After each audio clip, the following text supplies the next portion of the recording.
Masih di obrolan Karebosi, pemirsa masih membahas mengenai 18 puskesmas yang belum berIPAL di Kota Makassar, namun sudah 5 diantaranya sedang dalam proses begitu. Tadi menanggapi Yogi penelpon kita malam hari ini, mungkin saya minta tanggapan dari kedua tamu saya malam hari ini mengenai 2 poin tadi yang disampaikan penelpon kita. Yang pertama tadi mengenai durasi waktu dan juga bagaimana perusahaan yang akan mengelola air limbahnya. Ini mungkin saya ke Rizky terlebih dahulu secara singkat, silakan. Ya, pertama terkait waktu 2 bulan. Menurut saya kalau ada yang pesimis, nah itu bagus lah sebenarnya. Itu kan sebenarnya jadi kritikan juga, kritikan membangun lah untuk si kontraktornya nanti untuk menyelesaikan dalam waktu 2 bulan. Kemudian apakah air hasil olahan IPAL tersebut harus bisa diminum dulu untuk baru bisa dilepaskan ke badan air? Saya pikir enggak juga seperti itu. Karena kan sudah ada juga baku mutu atau baku mutu standar air limbah sebelum bisa dilepaskan ke ke badan air. Nah, itu yang kedua. Artinya begini, setiap IPAL ada tidaknya IPAL di suatu puskesmas atau rumah sakit itu belum menjadi jaminan bahwa fasilitas kesehatan tersebut telah melakukan kewajibannya, tidak berhenti di situ. Tapi harus juga setelah ada IPAL harus dilakukan uji kualitas air.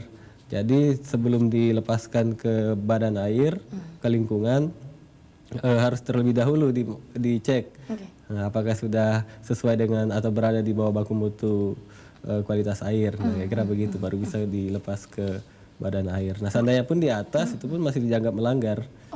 Artinya masih mencemari. Kira-kira begitu. Baik, Pak Rida. Ya, jadi IPAL itu hanya salah satu segi yang harus dipenuhi oleh sebuah layanan kesehatan. Tetapi aspek lainnya yang berkaitan dengan lingkungan itu juga harus diperhatikan. Kemudian yang kedua bahwa apa yang saya ketahui, tidak ada air limbah yang kemudian dikelola dikatakan layak minum, tidak ada. Saya belum menemukan kalau misalnya dari sebuah rumah sakit kemudian air yang keluar itu dianggap layak minum gitu. Karena harus ada proses berikutnya. Bisa sebenarnya, tapi pasti teknologinya mahal. Ya, itu belum kita miliki. Tapi kalau di Indonesia kayaknya tidak ada yang begitu. Belum ada rumah sakit. Ya, sekalipun rumah sakit swasta yang besar ya, saya tidak usah sebutkan namanya, itu ternyata belum ada seperti itu. Tapi bukan itu masalahnya.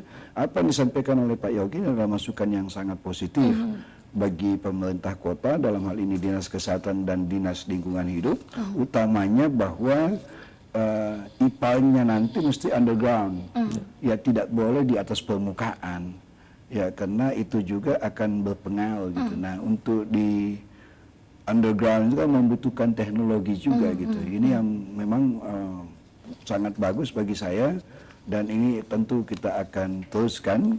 Kemudian yang ketiga, yang terakhir saya ingin sampaikan bahwa setiap proyek akan ditender itu terlebih dahulu ada feasibility study-nya. Jadi tidak mungkin sebuah proyek itu diajukan untuk ditender atau dilelang secara terbuka kalau belum ada feasibility study. Jadi studi kelayakan itu sangat penting ya dari awal dipersiapkan gitu. Sehingga desain untuk IPAL itu seperti apa nantinya.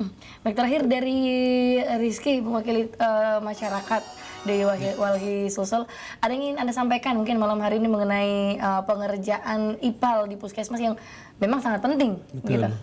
Pertama, fakta yang terangkat di publik hari ini harus menjadi bahan evaluasi bagi pemerintah kota. Kemudian dijadikan momentum bukan hanya untuk melihat IPAL-IPAL pada puskesmas, tapi juga pada rumah sakit, kemudian pada industri perhotelan, industri rumah makan, itu semua kan sebenarnya wajib memiliki IPAL. Nah, kemudian juga terkait dengan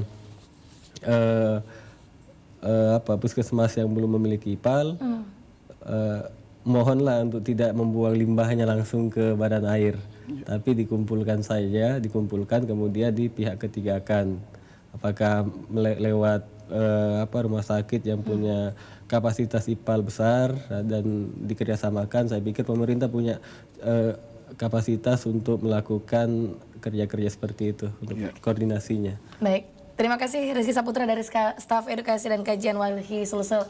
Dan juga Pak Emrida Rashid dari Staf Khusus PJ Wali Kota Makassar sudah hadir malam hari ini. Harapan kita bersama semoga ini proses pengerjaan 5 IPAL bisa berjalan lancar dan juga tahun depan juga proses lelang jangan sampai ada penundaan begitu. Sekali lagi terima kasih banyak sudah hadir malam hari ini pemirsa di rumah. Demikian perbincangan kita di obrolan Karebosi malam ini. Anda jangan kemana-mana, Selebes Malam sesaat lagi menemani Anda dengan informasi dari Kota Makassar dan sekitarnya. Saya Tirsa Ivana pamit, sampai jumpa.